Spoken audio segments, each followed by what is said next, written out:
So what does the message pre mean on the front of my Ninja Foodi?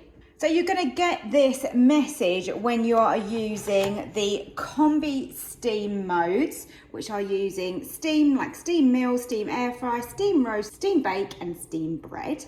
And then you are also going to get this message when you're using pressure as well. So pressure cooking, whether you're using a natural release, quick release or delayed release, you will always get that pre-message when you press start. Now your pressure valve is only used for pressure cooking. You don't need to worry about that when you are using steam. But inside the pot, you are either building up pressure for pressure cooking or you're building up the steam for steaming. And that's all that pre means. It's like a preheat setting of building up whatever it needs to do that cooking process.